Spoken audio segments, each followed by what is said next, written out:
옆 사람 바라보고 이렇게 인사했으면 좋겠습니다. 어색하고 당황스러운 인사일 수 있는데요. 이렇게 인사해 볼까요? 까꿍. 자, 네, 다들 못하시네요. 자, 네, 네, 반갑습니다. 그, 매주마다 여러분이 기다려지고 보고 싶고 또 만나고 싶고 또 더 우리 성도님들과 함께하는 시간들이 더 많아졌으면 좋겠습니다.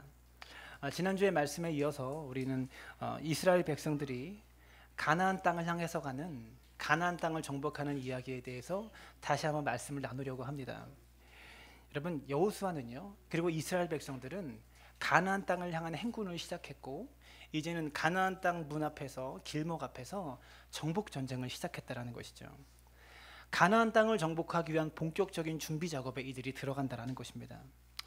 사랑하는 여러분, 2016년 한 해에 저와 여러분의 삶 가운데 우리가 정복해야 될 가나안 땅은 어디입니까?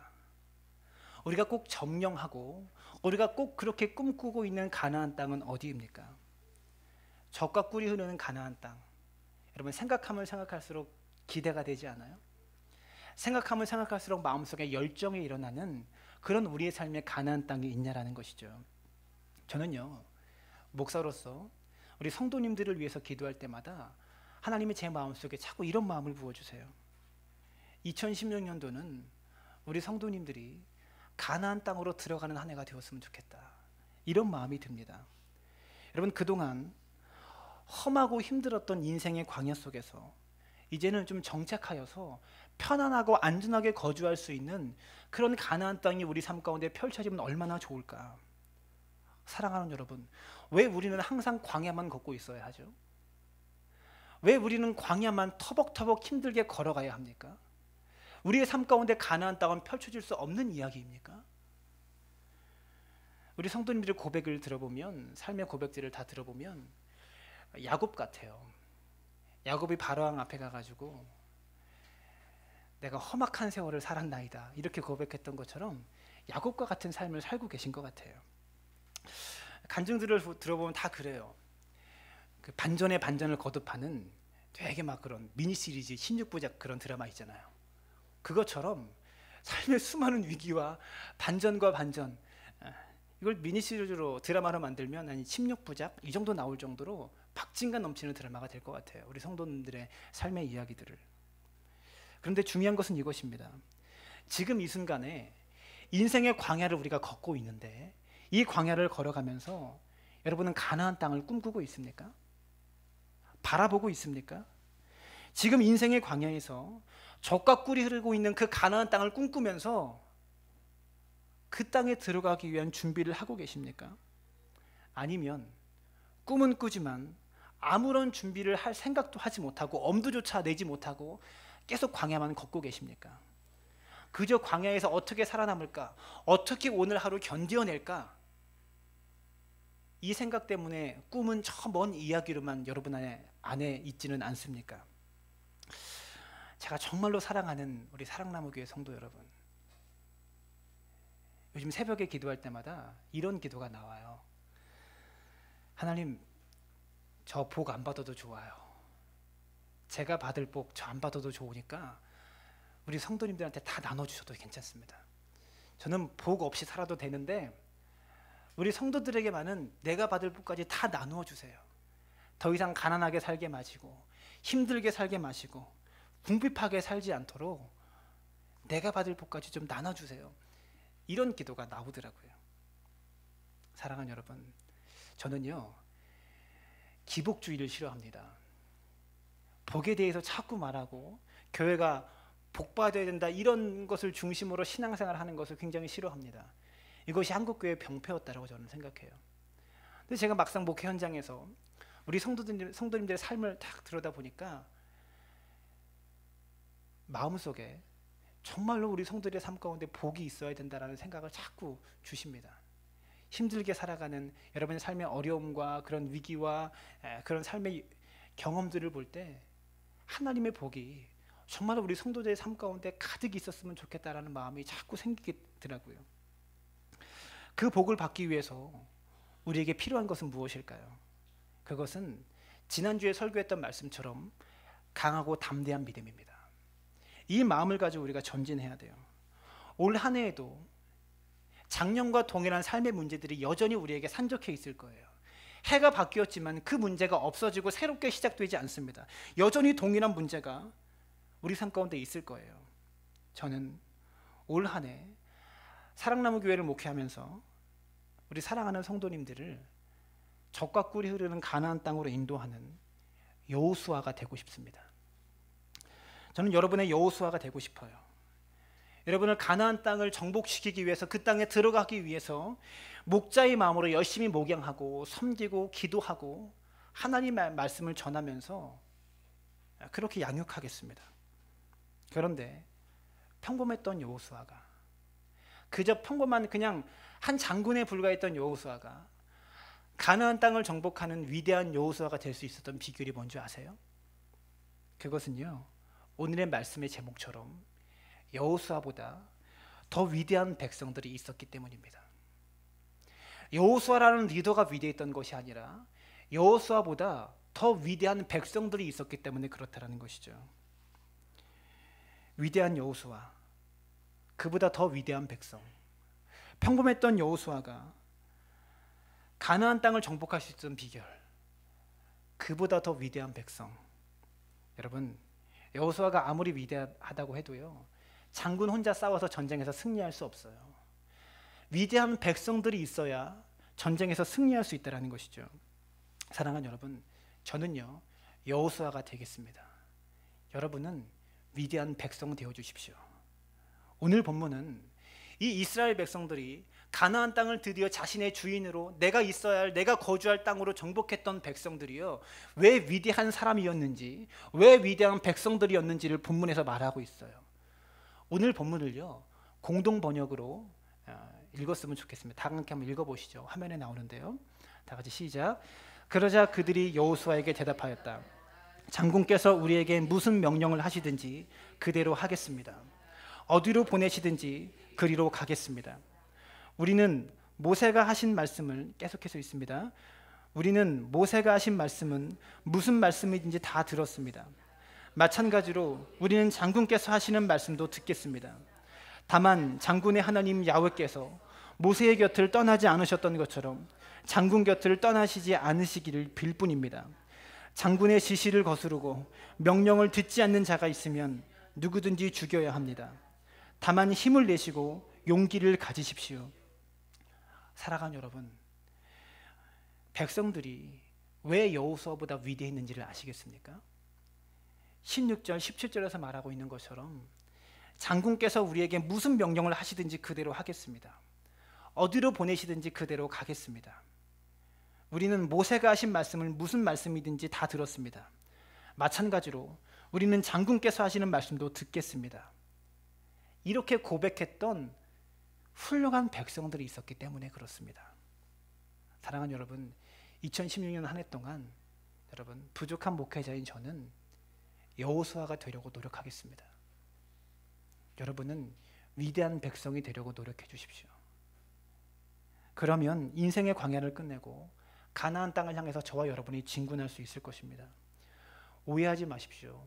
오늘 메시지는요, 복을 받기 위해서 목사를 잘 모시고 목사를 잘 받들고 목사의 명령에 무조건 복종해라, 그런 메시지가 아닙니다.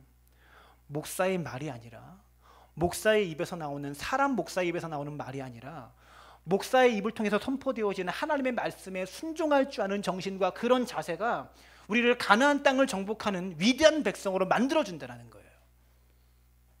여러분, 이 말씀이 여호수아를 따라간다는 말씀입니까? 여호수아와 함께 하시는 하나님의 명령에 따르겠습니다라는 말씀입니다. 저와 여러분에게 이런 정신이 필요하다고 생각합니다. 오늘 본문의 말씀을 보면요, 위대한 백성들이 보여준 이 순종에 대한 특징들이 몇 가지가 있는데 우리가 그 말씀을 함께 나누도록 하겠습니다. 첫 번째로, 여호수아보다 더 위대한 백성들은 서로 단결했다라는 거예요. 16절의 말씀을 다 같이 읽었으면 좋겠습니다. 시작. 그들이 여호수아에게 대답하여 이르되 당신이 우리에게 명령한 것은 우리가 다 행할 것이요 당신이 우리를 보내시는 곳에는 우리가 가리이다. 이 말씀을 보면요, 우리라는 단어가 4번 나와요. 이 짧은 한 절 속에 우리라는 단어가 4번이나 나옵니다. 가나안 정복을 앞두고 이들은 철저하게 우리 의식을 가지고 단결했다라는 것이죠. 그렇게 하나가 되었다라는 것이죠. 가나안 땅은요, 우리나라로 치면 강원도 땅덩이 정도밖에 되지 않은 작은 나라예요. 여러분, 세계 지도를 보면 우리나라가 얼마나 작습니까? 보이지도 않아요. 중국에 비해서 그냥 귀퉁이 조금 튀어나온 것 정도밖에 보이지 않아요.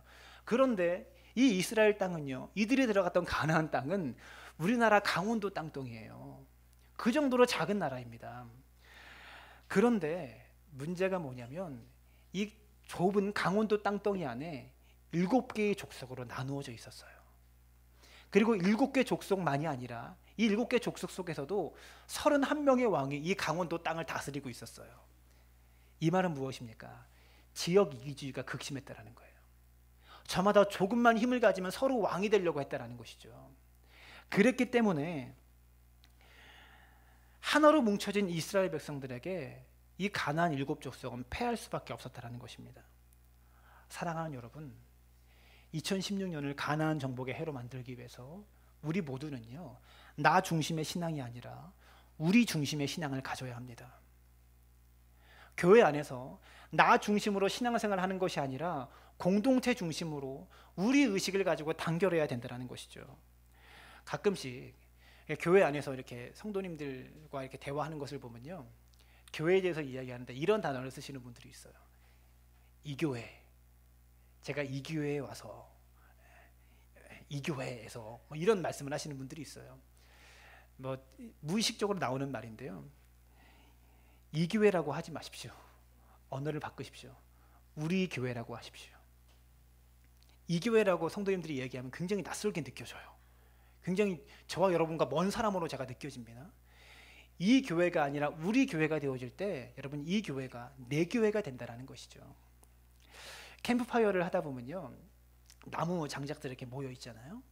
모여서 불이 붙으면 불이 전체로 잘 번지진 않지만 이 불이 전체로 번지면 굉장히 세요. 가까이 가면 견딜 수가 없을 정도로 뜨겁습니다.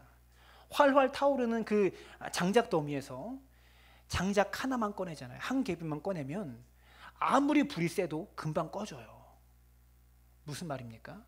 그런데 장작 더미가 모여 있는 그곳에 불이 붙지 않은 젖은 장작을 던져도요, 불이 붙어요. 함께 모이는 힘이 이렇게 강하다는 것입니다. 아무리 함께 모였을 때 뜨거워도 이거 장작 더미를 꺼내면 금방 불이 꺼진다는 것을 기억할 수 있기를 바랍니다. 믿음은 하나님과의 1대1의 관계에서 시작합니다. 하지만 믿음의 열매는 우리라는 공동체를 통해서 드러나고 나타나게 되어 있는 것이죠. 여러분, 암이 무엇인 줄 아세요?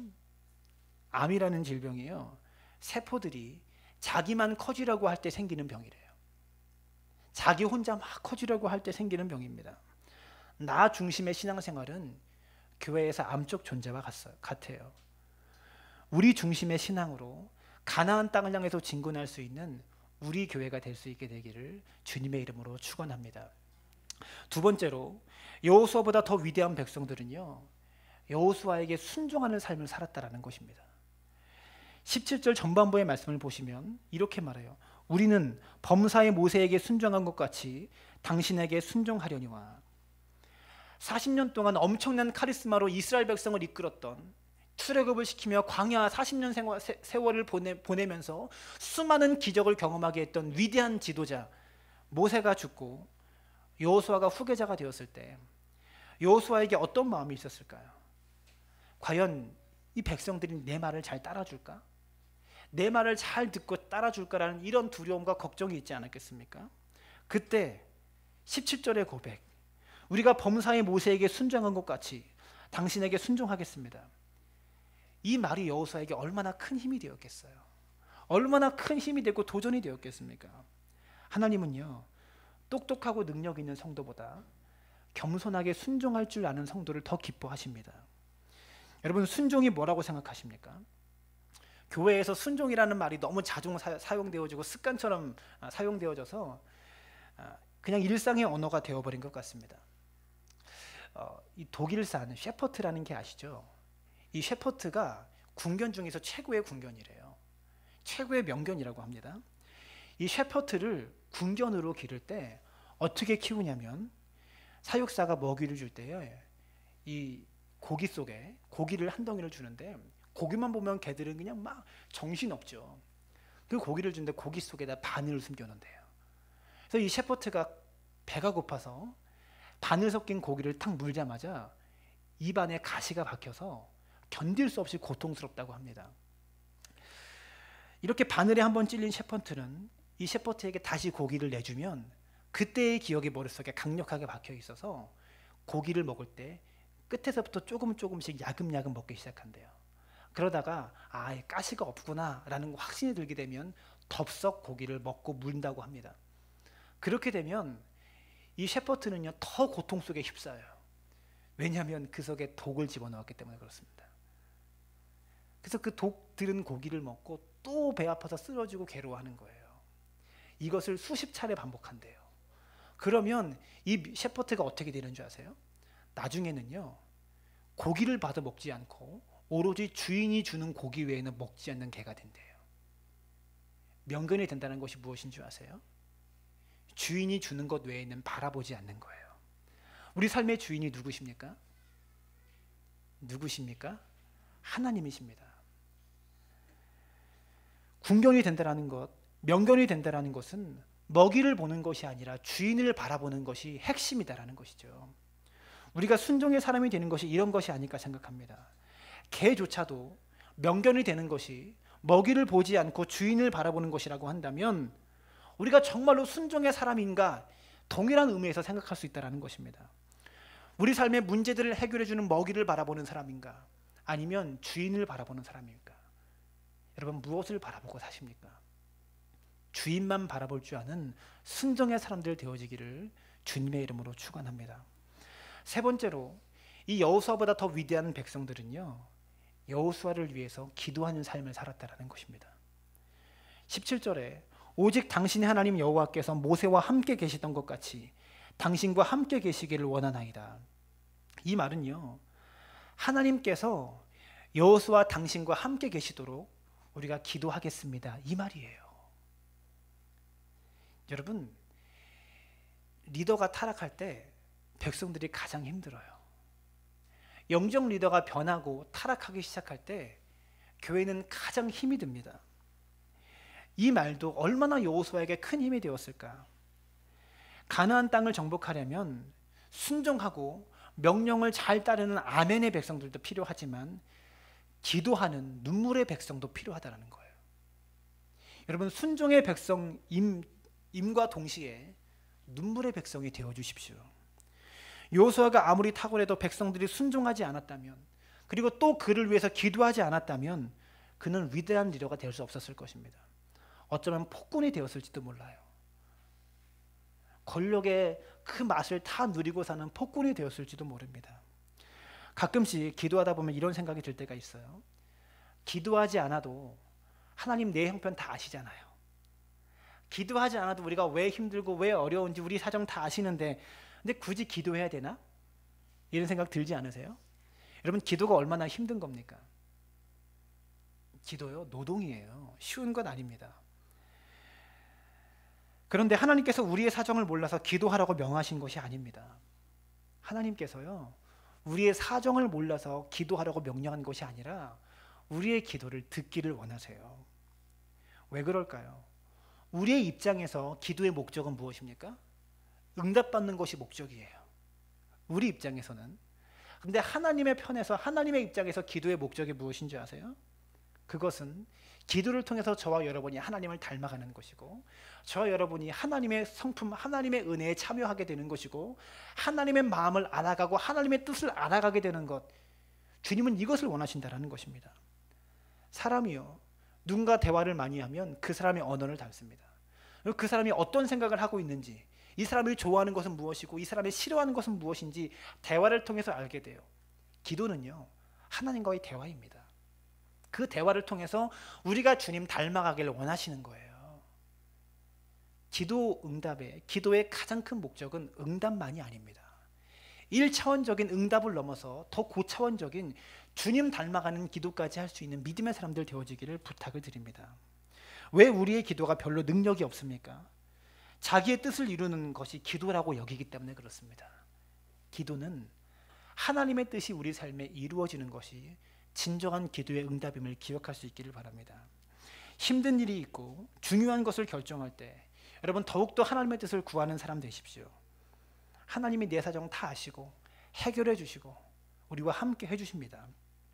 기도는 청구서와 같아요. 이 말이 무슨 말이냐면 어떤 회사나 오늘 우리가 예산안 편성을 하는데 1년 동안 쓸 예산, 어느 부서에 편성된 예산이 다 정해져 있어요. 예산이 편성되면 어떻게 합니까?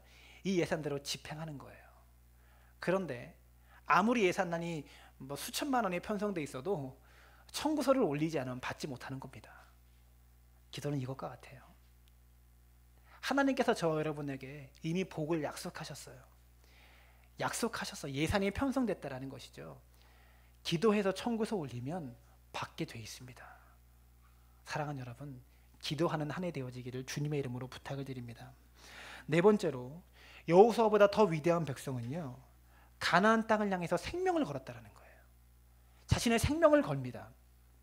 18절 전반부의 말씀을 보면 누구든지 당신의 명령을 거역하며 당신의 말씀을 순종하지 아니하는 자는 죽임을 당하리니 이렇게 말하고 있습니다. 이 말씀은요, 이스라엘 백성들이 죽음을 불사하고 여호수아의 말을 따르겠다라는 결심의 선언입니다. 여러분, 이것처럼 하나님의 뜻과 비전을 위해서 주님 따라가기 위해서 죽으면 죽으리다라고 각오하고 나아가면요, 우리가 못 이룰 일이 없다라는 것이죠. 요한복음 21장을 보면요, 요한이 부활하신 예수님께서 부활의 몸으로 바닷가 위에 서 있는 것을 봅니다. 그때 요한이요, 누군가 희미해서 잘 보이지 않다가 나중에 이 요한이 예수님인 걸 알아봐요. 그래서 주시다라고 외칩니다. 배 위에서. 그랬더니 옆에 있던 베드로가요, 요한이 주시다라고 외치는 소리를 듣자마자 바다로 뛰어들어가요. 저는 여기서 베드로가 왜 예수님의 수제자가 될 수밖에 없었는지 이것을 알 수 있을 것 같아요. 베드로는요, 주님을 위해서 자신의 몸을 던질 줄 아는 열정이 있었고 행동하는 믿음이 있었다는 것이죠. 진짜 능력 있는 기도는요, 하나님도 움직이게 하지만 자기 자신도 움직이게 만들어요. 이것이 능력 있는 기도입니다. 자신의 행동이 따라야 하나님도 행동이 커져요. 저와 여러분에게 감동이 있어야 하나님께서 주시는 감동도 더 커진다는 것을 기억할 수 있기를 바랍니다. 기도는 행동을 수반해야 돼요. 하루 종일 기도만 한다고 응답이 속히 주어지는 것이 아닙니다. 하나님의 뜻과 하나님의 말씀에 이대로 따라 살기를 죽기로 각오하면, 그리고 즉시 움직이면 하나님께서도 즉시 살 길을 열어주신다는 것을 기억할 수 있기를 부탁을 드립니다. 다섯 번째로, 마지막으로 여호수아보다 더 위대한 백성들은요, 서로가 서로를 격려하는 삶을 살았다는 거예요. 백성도 여호수아를 격려했고 여호수아도 백성들을 서로 격려했다는 것이죠. 18절 하반부의 말씀을 보면 오직 강하고 담대하소서 이렇게 말하고 있습니다. 백성들이 여호수아에게 격려를 주는 모습을 보세요. 리더가 백성들을 격려해 주는 모습도 감동이 되지만 백성들이 리더를 격려해주고 힘을 주는 이 모습도 정말로 큰 감동이 되어져요. 에스라서를 보면 에스라 9장 3절에 예루살렘이 다 폐허가 되고 다 정복되어지고 성문들이 다 무너지고 성벽이 다 무너진 장면을 에스라가 보게 됩니다. 그리고 나서 너무 슬퍼가지고 이렇게 말해요. 속옷과 겉옷을 찢고 머리털과 수염을 뜯으며 기가 막혀가지고 자리에 주저앉아 있었어요. 그때 에스라의 그 모습을 보고 민족적인 회개운동이 이스라엘 백성, 이스라엘 나라 속에 일어나면서 에스라서 10장 4절에 백성들이 에스라에게 이렇게 말합니다. 일어나소서, 우리가 도우리니 힘써 행하소서. 백성들이 힘들어하고 주저앉아서 겉옷을 찢고 자리에 펄떡 주저앉아 있는 에스라에게 해준 말씀이에요. 일어나소서, 우리가 도우리니 힘써 행하소서. 우리가 도우리니 다시 재건해 봅시다. 우리가 도우리니 다시 세워봅시다. 이 고백을 했다라는 것이죠. 리더의 사계가 꺾이지 않도록 말과 행동으로 격려해 주는 모습을 보십시오. 정말로 위대한 백성입니다. 사기가 꺾여버린 군대는 결코 승리하지 못해요. 그러므로 서로를 세워주고 격려해 줄 줄 아는 관계가 되었으면 좋겠습니다. 목사가 제일 힘이 날 때가 언제인 줄 아세요? 말씀을 통해서 성도들이 은혜 받을 때가 가장 힘이 납니다. 가장 즐거워요. 근데 목회자가 제일 힘들 때가 언제인 줄 아세요? 설교가 잘 안 될 때예요. 근데 제일 힘들어요. 제가 부교육자 시절에 하도 정신없이 바쁘게 일했어요. 정말로 힘들고 바쁘게 부교육자 생활을 했거든요. 장례식에 참석해서 새벽부터 저 멀리 있는 해남까지 성도들을 태우고 제가 직접 운전해서 장례식장에 가서 장례 예배를 드리고 돌아온 적이 있어요. 근데 목사님이 그날 갑자기 수예배를 맡기셨어요. 미리 설교를 준비한 것도 아닌데 갑자기 올라오는 차 안에서 5시간 전에 수예배를 좀 설교를 해달라고 맡기셔서 미리 연락받은 것도 아니잖아요. 그래서 담임 목사님 말씀에 순종하는 마음으로 강단에 섰습니다. 준비 안 된 설교를 하다가 죽을 썼어요. 뭐 어떻게 설교를 했는지 잘 모르겠어요. 뭐 설교도 그때 많이 한 적이 아니었기 때문에. 그래서 힘들어하고 이렇게 하고 있는데 저하고 친했던 집사님, 저하고 친했던 저에게 많은 힘을 주셨던 집사님께서 오늘 설교 너무 힘들었어요. 그래서 축 처져 있는 저에게 이렇게 말씀해 주시더라고요. 설교가 죽을 써서 힘들다고 했더니, 마음이 어렵다고 했더니 그분이 이렇게 말씀하셨어요. 괜찮아요 목사님, 원래 죽이 더 맛있어요. 그 말이 정말로 큰 위로가 되더라고요. 죽이 더 맛있잖아요 여러분. 맨날 밥 먹다가 죽 먹으면 정말로 맛있더라고요. 그 말이 저에게 큰 힘이 되더라고요. 축 처져 있어가지고요, 내일부터 성도들 또 어떻게 보나 이렇게 설교를 못 해가지고, 근데 그 말이 정말로 큰 힘이 되었습니다. 사랑하는 여러분, 제가 왜 이런 말 할까요? 목사로서 어떻게 매주 제가 설교를 잘하겠어요? 그 많은 설교를. 어떤 날은 여러분 도대체 오늘 목사님이 무슨 말씀하셨는지 제대로 그냥 앉아있다가 그냥 몸만 갈 때도 있을 거예요. 저는 그러지 않기를 바라는 마음으로 최선을 다해서 준비하겠지만, 여러분 그래도 죽이 맛있다고 격려해 줄 줄 아는 성도들 되어지시기를 바랍니다. 원래 죽이요 소화가 더 잘 돼요. 맨날 고단백에 영양가 있는 음식만 먹으면요 사람이 살찌고요 비만 걸려요. 제가 맨날 좋은 설교만 하면 여러분 교만해질 수도 있습니다. 우리가 겸손하게 하기 위해서 소화가 잘 되고 금방 소화되는 죽을 주실 때도 있다는 것을 기억하시고 서로가 서로를 격려하는 관계로 그렇게 세워갈 수 있게 되기를 바랍니다. 사랑하는 여러분, 2016년 한 해를 가나안을 정복하는 한 해로 만들어가기 원하십니까? 이 정복 정쟁은요 정말 힘들고 어려울 것입니다. 가나안을 향해서 가다 보면 늘 문제가 우리 삶 속에 기다리고 있을 거예요. 또 문제를 만나고 또 문제를 만나서 겨우 가나안 땅을 정복할 것입니다. 그러나 여러분 생각해 보십시오. 시험지에 출제자가 문제를 낼 때 답이 없는 문제를 내는 거 보셨습니까? 여러분이 학창시절에 시험을 문제를 풀 때 답 없는 문제 풀어본 적이 있으세요? 한 번도 없습니다. 하나님께서 저와 여러분에게 주시는 시험들은요 다 정답이 있어요. 다 풀리는 시험들만 주신다는 거예요. 여러분 국영수 과목 중에서 국영수과 이 4가지 과목 중에서 제일 쉬운 과목이 뭔지 아세요? 뭐라고요? 안 들려요. 국어. 저마다 전공 과목이 다 나오는 것 같아요. 수학입니다. 지극히 개인적 주관적인 생각이에요. 수학이 제일 쉽다고 해서 내가 수학을 잘했느냐, 그것과는 좀 관계가 멀다라는 것을 기억해 주시기 바라요. 왜 수학이 쉽냐면 수학을 잘하는 비결은 공식을 잘 외우면 된대요. 공식을 잘 외우고 이 공식에 맞게 대입할 줄 아는 능력만 있으면 수학은 풀린다고 하는 거죠. 왜 이런 말씀 드리느냐, 하나님 앞에 우리 삶의 문제를 해결받는 것도 공식이 있습니다. 신앙에도 공식이 있어요. 응답받는 공식이 있고 복을 받는 공식이 있고 문제 해결받는 공식이 분명히 있다는 것이죠. 저와 여러분은요 이미 그 공식을 잘 알고 있어요. 다 알고 있습니다. 우리가 매일 말씀을 통해서 설교를 통해서 듣는 것이 그 공식에 관한 이야기들이에요. 근데 문제는 무엇입니까? 왜 응답이 안 되고 왜 답이 안 나오고 해결이 안 됩니까? 신앙의 공식을 아는데 우리의 삶을 그 공식 속에 대입하지를 못해요. 문제 해결에 대한 공식은 분명하게 아는데 내가 그것을 실천함으로 내 삶이 이 해결 방법 속에 대입되지를 못한다는 것이죠. 사랑하는 여러분, 비전을 향해서 나아갈 때 가나안 땅을 향해서 나아갈 때 문제와 장벽 앞에 포기하지 않기를 바랍니다. 사람 찾아다니면서 사정하지 않고 하나님만 바라보며 하나님을 사모할 수 있기를 바랍니다. 사람은요, 우리가 사랑할 대상이지 사정할 대상이 아니라는 것이죠. 신앙의 공식이 무엇입니까? 주님 바라보면 길이 열린다는 거예요. 주님 바라보면 응답받는다는 것이고요.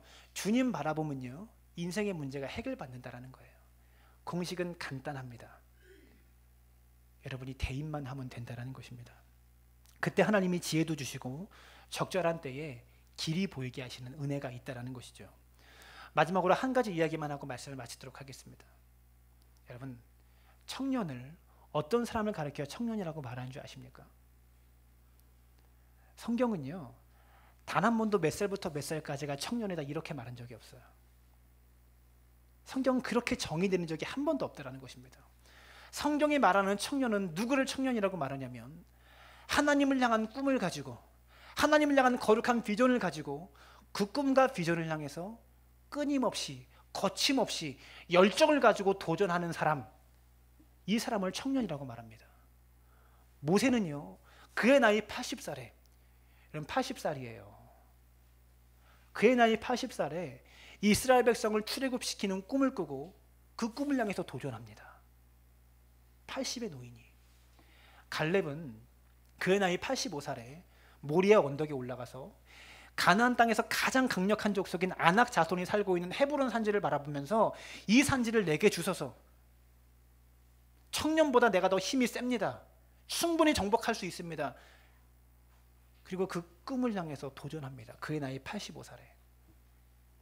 성경이 말하는 청년은 하나님을 향한 꿈을 가지고 이 꿈을 향해서 도전할 정신이, 그런 의식과 열정이 우리 안에 있느냐, 이것이 청년입니다. 사랑하는 여러분, 이런 말 하지 마십시오. 나는 다 늙었어.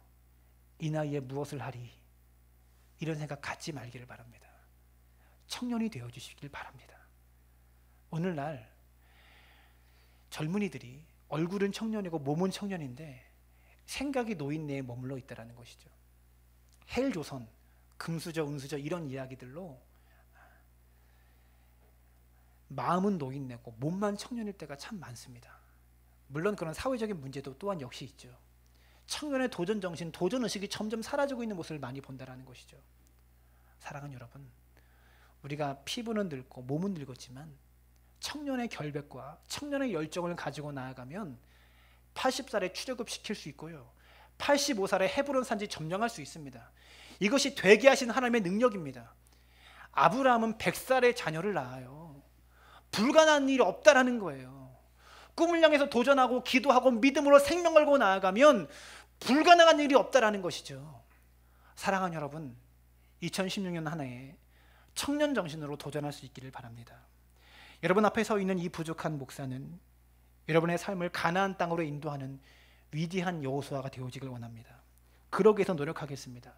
여러분은 이 위대한 여호수아보다 더 위대한 백성들이 되어주십시오. 우리가 함께 그 마음으로 나아갈 때에 우리의 삶을 가나안을 정복하는 삶으로 살아갈 수 있게 되기를 주님의 이름으로 축원합니다.